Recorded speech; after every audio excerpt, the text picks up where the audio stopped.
Allô? Allô, Oui, bonjour Monsieur Daniel Mwananteba. bonjour Monsieur Francis. Oui, c'est un grand plaisir de vous avoir au téléphone et vraiment nous vous remercions pour votre disponibilité. Euh, Le plaisir est partagé. voilà. Vous êtes le secrétaire général du Parti socialiste et Non, non, je suis le premier oui, secrétaire le premier national. secrétaire, excusez-moi. Vous êtes le premier Je fais secrétaire. donc office, je fais donc office de président, en quelque sorte. Ok, merci beaucoup pour toutes ces précisions puisque nos lecteurs ont besoin de ça, de le savoir. En tant que politique, Monsieur Daniel Monanteba, nous voulons premièrement, si vous pouvez, quel état de lieu pourriez-vous nous faire par rapport à cette pandémie Covid-19 et surtout particulièrement à la présidence. Nous voyons de proches du président en train de nous laisser. Qu'est-ce qui se passe? Quel mot que vous pouvez avoir? Mais c'est tout à fait dramatique. Euh, en ce qui concerne la pandémie du Covid-19, nous sommes butés à deux grands problèmes. Le problème principal concerne justement l'incapacité de l'État à sensibiliser et à convaincre. Vous savez, dans ce genre de pandémie, la confiance entre le peuple et ses dirigeants est primordiale. Ce n'est qu'à partir de cette confiance que le peuple pourra réellement respecter les consignes données par ses dirigeants. Or, ce n'est pas le cas. Ça me permet de me dire qu'il y a un réel problème de confiance. Et il faudrait savoir chercher à trouver la raison pour laquelle ce problème de confiance existe. Mais pour ce qui est, et pour ce qui est de la présidence de la République, c'est tout à fait dramatique. Et j'en profite d'ailleurs, je profite de l'occasion pour présenter mes très sincères condoléances au chef de l'État, ainsi qu'à toute sa famille biologique pour la mort de son cousin. Mais c'est très, très, très inquiétant et alarmant. On a l'impression que l'épicentre du Covid-19 se trouve aujourd'hui à la présidence de la République. Hmm. Covid ou autre chose, ça, je ne sais pas vous le dire. Mais c'est vraiment, vraiment, vraiment inquiétant. Et je crois qu'en toute logique et en toute responsabilité, la présidence de la République tout entière devrait être mise en quarantaine. Le temps de savoir exactement qui est contaminé et qui ne l'est pas. Là, ça devient une hécatombe, une razzia. Et au-delà des morts, au-delà de l'aspect humain de la mort, je constate qu'il est en train de se faire un vide autour du chef de l'État qui est en train de perdre ses collaborateurs un à un. Et je crois qu'au-delà de l'aspect émotionnel, l'aspect sécuritaire et politique devrait nous interpeller. Il y a un problème sérieux autour du chef de l'État et par rapport à cela, je crois que les mesures adéquates devront être prises. Ok, monsieur Daniel Monateba, nous fermons un peu ces chapitres de la santé pour parler un peu de la politique. UDPS, UNC, CASH et ses alliés. Qu'est-ce qui ne va pas, monsieur Daniel Monateba, parce que nous voyons qu'il y a un manque de confiance dans la coalition CASH. Il se passe des Mais, choses. Pourquoi tout ça? Est-ce que vous êtes vraiment préparé pour diriger ce pays-là, la RDC? mais vous savez, tant qu'on n'a pas eu à diriger la RDC, on ne peut pas dire on est préparé à diriger la RDC. Le pouvoir s'exerce et les difficultés de ce pouvoir se rencontrent tous les jours. Et la force d'un homme d'État, c'est de s'adapter aux difficultés rencontrées afin de faire en sorte que le pays aille de l'avant malgré vent et marée. Pour ce qui est de l'UDPS et de ses alliés, et de l'UNC et de ses alliés, donc c'est-à-dire le CAS, le problème principal n'en est même pas un en fait. Vital Kamere est buté à des problèmes avec la justice. Ça, c'est un fait indéniable que tout le monde connaît, c'est un secret de polichinelle. Nous, alliés de l'UNC et l'UNC tout entière, étions convaincus que le problème se limitait à la justice. Le vrai problème, vous parlez de manque de confiance, non, il y a une forme de stigmatisation, dans la mesure où Vital Kamere est en difficulté, nous sentons nos frères et amis de l'UDPS et de leurs alliés se déchaîner et chercher au-delà de la solution judiciaire, nous avons l'impression qu'on cherche un peu à ostraciser les partenaires les partenaires de l'UNC et ses alliés. Et c'est là que le problème apparaît, parce que on va au-delà de l'aspect judiciaire de l'affaire pour remettre en question le partenariat UNC et alliés, UDPS et alliés qui forment le CACH. Bon, par rapport à ça, vous savez, lorsque vous vous sentez marginalisé, vous vous devez d'exister et de revendiquer ce que vous considérez comme étant un droit. Mais la généralisation du cas me semble un peu irresponsable. Premièrement, parce qu'on ne peut pas traiter tout le monde de voleur pour la simple bonne raison que Vital Kamerhe aurait volé, dans la mesure où je rappelle quand même à tous que Vital Kamerhe continue à bénéficier de la présomption d'innocence, malgré les indices sérieux de culpabilité dont nous ont parlé le parquet et le tribunal, alors que ces indices sérieux, nous continuons à les chercher sans les trouver. Le drame aujourd'hui est que Vital Kamerhe est déjà condamné dans l'opinion, il est déjà condamné par nos partenaires avant même la tenue de son procès. Ce qui nous pousse à penser et à nous dire que c'est une mascarade de procès qu'on lui a intenté juste pour arriver à des fins que nous ignorons. Mais pour ce qui est du CACH, normalement, le chef de l'État continue à taper du poing sur la table, il continue à marteler que le CACH existe, le CACH continuera à exister. Or, le CACH, c'est l'UDPS et ses alliés et l'UNC et ses alliés. Donc, ça veut dire que dans la vision, dans l'esprit du chef de l'État, il cherche à tout prix à séparer le problème de Vital Kamerhe en justice et le partenariat entre l'UDPS et ses alliés et l'UNC et ses alliés qui a créé le CACH. Et j'en profite justement pour demander à beaucoup de suivre l'exemple du président de la République, d'éviter de politiser cette affaire judiciaire, dans la mesure où le chef de l'État croit au CACH. Si lui y croit, nous ne pouvons qu'y croire, parce qu'en tant qu'autorité morale, il est le seul à même de siffler la fin de la récréation. Il est vrai, bien sûr, que l'UNC et ses alliés ne sont pas non plus obligés de continuer à fonctionner ou à vivre dans un partenariat qui ne les arrange plus, dans un partenariat pour lequel les dividendes politiques ne seront plus à la hauteur de leur sacrifice et de leur contribution à la conquête du pouvoir, mais nous laissons la latitude au chef de l'État de mener la barque et jusque-là, nous y tenons. Oui, merci beaucoup pour vos réponses. Monsieur Daniel Moranteba, UDPS a lutté pendant 37 ans. Aujourd'hui, UDPS au pouvoir, accompagné de l'UNC et ses alliés. Et vous savez bien... Et du FCC. Merci beaucoup, FCC aussi. Mais ça, c'est la coalition FCC-CACH, mais je parle beaucoup plus du côté CACH. Alors, M. Vital Kamerhe a accompagné Félix Tshisekedi dans la campagne. Et pendant la campagne, nous avions entendu que Tshisekedi voulait toujours instaurer un état de droit. Aujourd'hui, quel état des lieux faites-vous par rapport à l'état des droits? Est-ce qu'il y a des signes qui montrent que vraiment le chef de l'État marche sur sa parole, marche sur sa vision? Est-ce que ceux qui accompagnent le chef de l'État veulent aussi l'appuyer dessus? Ben, écoutez, vous me parlez d'état de droit.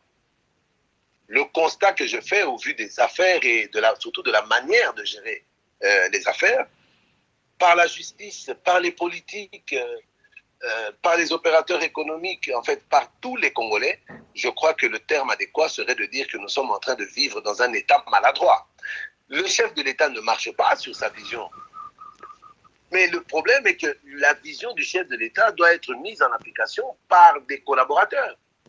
Vous vous rendez compte qu'aujourd'hui, il y a eu une fatwa qui a été lancée contre Vital Kamerhe.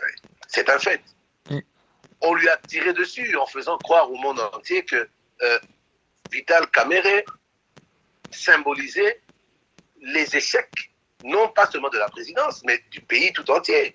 Pour tout ce qui se passait de négatif, on parlait de Vital Kamerhe, qu'on est même parvenu à accuser de différents meurtres sur les collaborateurs du chef de l'État qui perdaient la vie à la présidence. Cela fait plus d'1 mois et demi que Vital Kamerhe est en prison et à ma grande surprise, nous continuons à voir des morts en cascade à la présidence. Ça équivaut à dire qu'on n'avait pas pris le problème par le bon bout.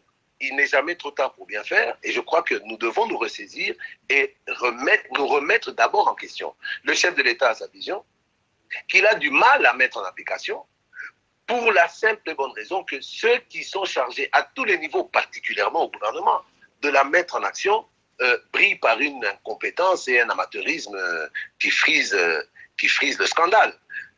La vision du chef de l'État est là, mais toute vision d'un grand homme est matérialisée par des grands hommes qui l'accompagnent. Et lorsqu'un homme d'État a une vision, qu'il charge des hommes politiques de mettre en application, très souvent l'échec est patent. L'échec de la vision du programme du chef de l'État nous démontre juste que qu'en RDC, nous continuons à avoir des politiques et nous continuons à avoir très peu d'hommes d'État. Et c'est là que le bas blesse et c'est à ce niveau-là que le chef de l'État devra dorénavant mieux choisir ses collaborateurs. Parce qu'on peut parler d'incompétents, on peut parler de voleurs, on peut parler d'illettrés, on peut parler d'amateurs, mais tous ces amateurs, c'est le chef de l'État qui les a choisis. Donc, à ce niveau-là, je crois que la responsabilité lui incombe en premier chef de mieux choisir ses collaborateurs et peut-être aussi de mieux expliciter sa vision. Parce que j'ai l'impression que beaucoup d'entre nous ne parviennent pas à se mettre à la hauteur du chef de l'État pour comprendre sa vision. Et c'est là le vrai problème. Et c'est quoi le remède selon vous? Le remède, je vous l'ai dit, il passe d'abord par un choix plus responsable et plus pointilleux des collaborateurs. Ensuite, faire en sorte que la justice, sur laquelle nous comptons tous, hein, malgré les apparences, même s'il nous arrive de la critiquer, nous y croyons, nous comptons sur cette justice. Mais nous voudrions juste que la justice soit réellement juste, parce qu'il ne faut pas que l'état de droit se manifeste par une toute-puissance des magistrats. Ce serait aussi dramatique et dangereux, même pour le chef de l'État. Est-ce que vous confirmez avec moi que l'échec de Félix Tshisekedi aujourd'hui, ça serait l'échec de l'INC et ses alliés, ça serait l'échec de tout le monde? Mais bien sûr, nous ne cessons de le marteler, nous ne cessons de sensibiliser, nous ne cessons de conscientiser ceux qui sont au pouvoir. Nous disons que c'est une très mauvaise stratégie d'essayer de faire en sorte que le président de la République, Félix-Antoine Tshisekedi Tshilombo, mon président, échoue pour pouvoir nous gausser de son échec. Parce que c'est un échec qui nous collera tous à la peau. Mais il y a une réalité aussi, M. Francis. La réalité, c'est que dans 2 ans et demi, parce que le temps passe, le temps coule, dans 2 ans et demi, Félix Tshisekedi Tshilombo, Antoine, sera le seul dépositaire du bilan. Ce qui fait qu'aujourd'hui, on ne peut pas le responsabiliser, tout seul dans la gestion et ensuite le livrer à la vindicte populaire d'ici 2023. Non, l'échec de Félix-Antoine Tshisekedi Tshilombo sera l'échec de tous, et du FCC, et de l'UNC, et du CACH. Mais le bilan de Félix-Antoine Tshisekedi Tshilombo sera aussi le bilan de tous, certes, mais ce sera lui, tout seul, qui aura emporté le poids. Ok, nous avons 2 questions pour finir, Monsieur Daniel Monanteba. Si vous étiez un juge, quel serait votre jugement par rapport au dossier Kamerhe? Malheureusement, je n'en suis pas un, je ne suis même pas juriste, mais je crois que si j'avais été juge à la place des juges... au regard de tout ce qui se passe, parce qu'on dit que non, il y a des complots. Vous venez de dire tout à l'heure qu'il y a un vous avez utilisé le terme fatwa, et on accuse, à gauche, on accuse UDPS d'être derrière la justice, on accuse, il y a une main noire derrière, autour de dossier Vital Kamerhe, alors que ça saute aux yeux. On voit vraiment que le président de la République, Tshisekedi, avait quand même, lorsqu'on parlait des 15 millions de dollars, il avait quand même essayé de couvrir son directeur de cabinet en utilisant le terme rétrocommission, qui est un péché. Il avait même péché, mais quand même, Aujourd'hui, lorsqu'on parle des sauts de moutons, on parle de programme de 100 jours et que Vital Kamerhe soit impliqué. Vous ne trouvez pas vraiment que, comme vous venez de dire, que même la rue le condamne déjà? Vous ne trouvez pas qu'il y a lieu vraiment qu'il soit condamné? Voilà pourquoi je vous pose la question. Est-ce que si vous y étiez un juge, votre jugement serait quoi? Mais justement, déjà là, vous en avez dit beaucoup. Vous dites que le chef de l'État avait quand même commencé par couvrir Vital Kamerhe lors de l'affaire 15 millions. Mais là, je vous corrige tout de suite. Le fait de dire que le chef de l'État a couvert Vital Kamerhe équivaut à insinuer que Vital Kamerhe était coupable du détournement de 15 millions et que le chef de l'État l'a couvert pour le protéger. Puisque jusqu'à aujourd'hui, on n'a pas d'informations claires, monsieur Daniel. Le dossier 370 millions de dollars, vous vous en souvenez, ouais, pour lesquels Vital Kamerhe a été cloué au pilori pendant plus de 5 mois, 6 mois. Beaucoup ont communiqué là-dessus, faisant passer Vital Kamerhe pour un braqueur de la République, pour le plus grand voleur qu'ait connu la RDC. Quoique nous avons eu à comprendre qu'avec la GECAMINE et d'autres entreprises publiques, il y a eu parfois des sommes supérieures, même à 370 millions, qui ont été détournées. Mais bon, bref, on finit par se rendre compte, après avoir traîné Vital Kamerhe dans la boue, après avoir jeté son honneur et sa dignité au pourceau, que pour finir, l'État n'avait décaissé que 272 millions de dollars. Donc, vous comprenez qu'il était impossible de voler 370 millions de dollars alors qu'il n'y a eu que 272 millions de dollars qui ont été décaissés. Mais, entre-temps, malgré qu'on est venu se rendre compte de cela, vous vous rendez compte que les détracteurs de Vital Kamerhe sont prompts à faire courir des faux bruits, sont prompts à retirer les charges concernant les 370 millions, retirer les charges concernant les 10 millions de traite plus, parce qu'on se rend compte qu'au lieu de 10 millions, c'était juste 5 millions 700 qui ont été décaissés et que les médicaments ont été livrés au ministre Eteni, qui a accusé de réception des médicaments, lesquels médicaments sont déjà en train d'être distribués, ça fait plus de 2 mois. Mais il y avait un problème à ce niveau-là, c'est qu'il y avait un lot important de médicaments, un petit lot de médicaments qui approchait la date de péremption. Et la société Tradplus a récupéré ces médicaments et les a même remplacés déjà. Et ces médicaments sont en train d'être distribués. Mais on se rend compte que c'est ça qui nous pousse à penser à une justice variable, à double vitesse. Jusqu'à présent, on retire les charges, mais le parquet ou le tribunal n'ont aucun communicateur ou n'ont pas communiqué sur le fait de rétablir Vital Kamerhe dans sa dignité en déclarant tout simplement que 15 millions, 370 millions, 20 millions, 12 millions, 10 millions et consorts étaient des chiffres balancés par la Caméra publique, mais que le tribunal a constaté comme étant des faussetés. Monsieur Daniel, s'il vous plaît, je voulais juste poser une petite question. Est-ce que vous êtes pour ou contre l'état de droit? Vous allez continuer sur vos idées, mais je voulais juste savoir, est-ce que vous êtes pour ou contre l'état de droit? Mais monsieur Francis, votre question est tendancieuse. Pendant que je suis en train de faire ce développement de mes pensées... Non, ce n'est pas tendancieuse, monsieur. Oui. Non, laissez-moi vous expliquer en quoi je trouve votre question tendancieuse. Lorsque je suis en train de m'expliquer pour justifier certaines dérives de la justice, vous me demandez si je suis pour ou contre l'état de droit. Mais est-ce que soutenir... Parce que nous parlons de Kamerhe, mais alors qu'il y a d'autres noms qui ont été cités, monsieur Daniel. Mais d'autres noms qui sont aussi de l'entourage du chef de l'État. Il y a notamment M.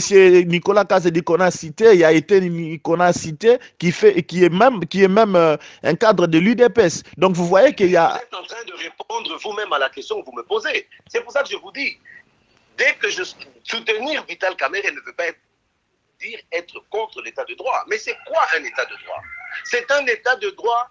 Un état de droit, c'est un état au sein duquel tous les citoyens, quels qu'ils soient, qui qu'ils soient, et quel que soit leur rôle ou leur niveau dans la société, sont censés avoir les mêmes droits et devoirs face à la loi. Aujourd'hui, je suis en train de vous expliquer des irrégularités et des scandales qui se passent autour de cette justice.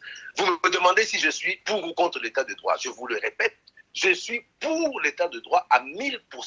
mais je suis pour un État de droit qui protégerait les faibles face aux forts. Un État de droit qui permettrait une justice sociale. Un État de droit qui permettrait à ce que les magistrats ne se considèrent plus comme des super-hommes, mais qu'ils se considèrent d'abord comme des hommes et des justifiables devant tous, des justiciables devant tous. Nous n'oublions quand même pas. Aujourd'hui, tout le monde est en train d'encenser cette justice qui est toujours animée par les mêmes juges et magistrats qui ont mis ce pays dans la situation où nous sommes. Combien de conflits concernant des maisons des particuliers? Combien de familles se sont retrouvées dans la rue après avoir habité dans leur maison pendant 40 ans, se voient jetées dans la rue brutalement au nom du fait qu'il y a un jugement RC ou RP rendu par le tribunal de telle ville ou de telle ville, où vous voyez des gens venir être jetés dehors à 5 h du matin et on leur dit que la maison dans laquelle ils ont vécu pendant 40 ans, en fait, ne leur appartenait pas. Et vous voyez un nouveau riche comme ça qui se pointe et qui vient prendre possession de cette maison. J'ai eu beaucoup de cas, moi-même en tant que citoyen, et ma famille, avons été confrontés à énormément de bourdes de ce genre-là. Et n'oubliez pas que c'est la justice actuelle en laquelle nous voulons croire, mais à laquelle j'ai du mal à croire, parce qu'elle est animée par les mêmes personnes qui ont mis le pays à genoux. Eh bien, l'état de droit, il faut y croire, mais il ne faut pas être assez stupide pour s'imaginer que l'état de droit est déjà en place. L'état de droit, c'est un processus. N'espérez pas qu'une justice qui s'est compromise pendant 50 ans, d'un coup de baguette magique, ou juste par les propos du chef de l'État qui dit « maintenant nous allons vers l'état de droit », et d'un coup de baguette magique, l'état de droit se met en place. Non, non, l'état de droit, c'est un processus, un lent processus, un processus ardu pendant lequel nous serons amenés à dénoncer énormément de dérives concernant notre justice. Et l'état de droit, j'y croirai le jour où les procureurs, les magistrats, les juges seront eux-mêmes mis face à la justice pour être jugés par rapport à leurs propres méfaits. Et c'est là que nous comprenons que nous ne sommes pas dans un état de droit où les juges auraient la toute-puissance ou la surpuissance, mais nous serons dans un état de droit au sein duquel tous auront les mêmes droits. Avoir les mêmes droits, ça équivaut aussi dans le cadre de l'instruction d'une affaire que le magistrat instruise à charge et à décharge. Dans le cadre de Vital Kamerhe, vous comprenez que les magistrats n'instruisent qu'à charge. Lorsqu'on instruit à décharge pour enlever les charges qui pesaient sur lui par rapport aux 15 millions, aux 370 millions, aux 10 millions, et que sais-je encore, la justice se tait. Or, se taire, c'est se rendre complice de tous ceux qui ont attaqué Vital Kamerhe sur la question. Se taire, c'est se rendre complice de tous qui ont traîné l'honneur d'un homme dans la boue, qui ont jeté le manteau de sa dignité au cochon, au pourceau. Et cet état de droit, à la sauce à laquelle je suis en train de le voir, je ne peux pas le soutenir. Je dois soutenir son évolution vers un véritable état de droit, mais les balbutiements de départ sont vraiment très inquiétants. Ok, monsieur Daniel, je pense que là, nous allons finir. Justement, une dernière question. Si vous étiez prophète, quelles seront vos prédictions par rapport au procès de Kamerhe? Parce que nous savons que 25 mai, qu'il y aura la deuxième audience à la prison centrale de Makala.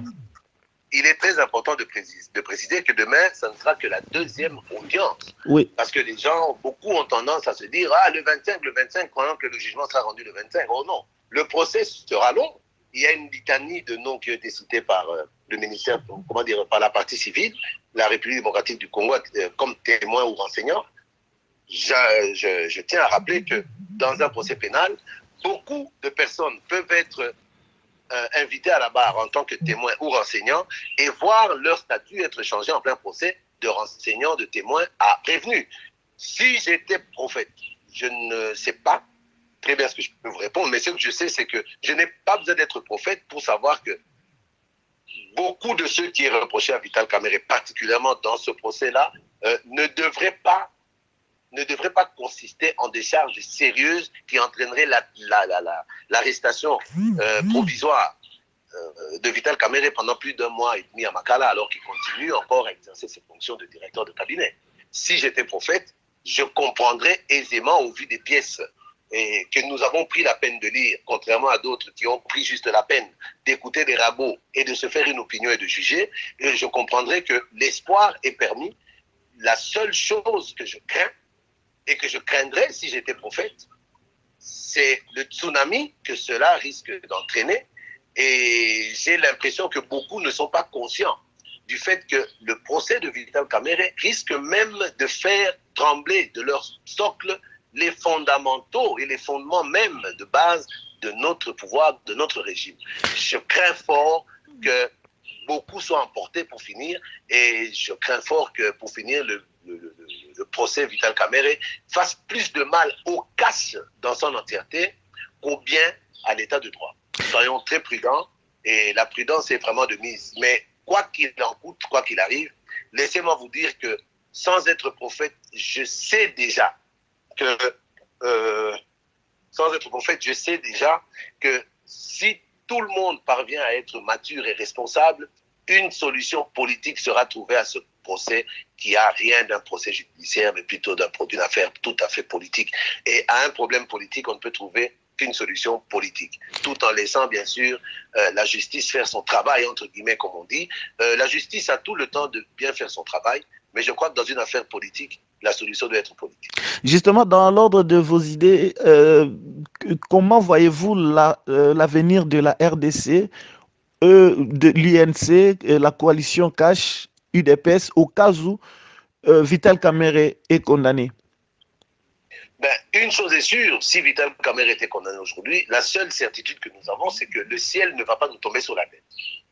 Mais il est clair que la condamnation de Vital Kamerhe, à moins qu'il y ait des éléments nouveaux que j'ignore, or, laissez-moi vous croire que je maîtrise ce dossier, la condamnation de Vital Kamerhe ouvrirait grand la porte vers la République des règlements de compte.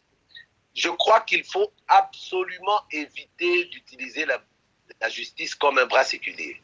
Nous sommes en train de voir énormément d'exemples de dérives actuellement de la justice, à mon sens. Nous voyons le cas Jean-Jacques Mamba, qui est en train d'être poursuivi aujourd'hui. On nous fait croire que c'est parce qu'il y a cas de flagrance. Les juristes eux-mêmes s'empoignent et s'entredéchirent sur la présumée flagrance. Mais moi, tout ce que je sais, c'est que selon le règlement d'ordre intérieur de l'Assemblée nationale, M. Francis, lorsque vous lancez une pétition et que vous lancez une motion que vous déposez au bureau après avoir récolté des signatures, le jour du débat de la motion, il est exigé la présence physique de la personne qui a amené la motion. Si cette personne ne se trouve pas dans la salle, automatiquement la motion est réputée caduque, la motion tombe. Donc, vous pouvez comprendre aisément la précipitation avec laquelle Jean-Jacques Mamba a été arrêté hier, la fixation de son affaire devant la Cour de cassation hier, qui s'est déclaré saisi, qui a renvoyé l'audience, mais le simple fait de se déclarer saisi et de renvoyer l'audience lui a permis déjà de statuer sur le statut de Jean-Jacques Mamba en tant que prisonnier libre, en tant que prévenu libre ou détenu. Et parquet général près la Cour de cassation a décidé qu'il serait un prisonnier détenu sous la forme de la mise en résidence surveillée. Vous comprendrez donc que demain, il sera impossible à Jean-Jacques Mamba d'être présent dans la salle, vu qu'il faut la présence physique de celui qui a lancé la motion. Jean-Jacques Mamba absent de la salle, quel devrait être le résultat? Le résultat serait que, automatiquement, la motion contre Kaboun tombe. Ben, maintenant, vous êtes journaliste, c'est vous qui posez les questions, c'est vrai que c'est moi qui réponds, mais dans ce cas d'espèce, je préfère vous laisser seul face à votre conscience et votre compréhension de la chose pour essayer de me dire si réellement, face à ce genre de dérive, nous pouvons considérer être déjà dans l'état de droit ou bien avoir encore un long travail, un long chemin à faire pour y parvenir. En tout cas, Monsieur Daniel Monanteba, merci beaucoup. Je rappelle que vous êtes premier secrétaire du Parti socialiste. En tout cas, merci beaucoup pour votre disponibilité. Je sais que vous avez été toujours disponible pour répondre à nos questions. Vraiment, merci beaucoup et nous vous souhaitons bon dimanche chez vous. Un excellent dimanche à vous aussi et merci pour l'invitation. C'est toujours un plaisir de m'adresser à Franiol. Merci beaucoup. Au revoir. Au revoir.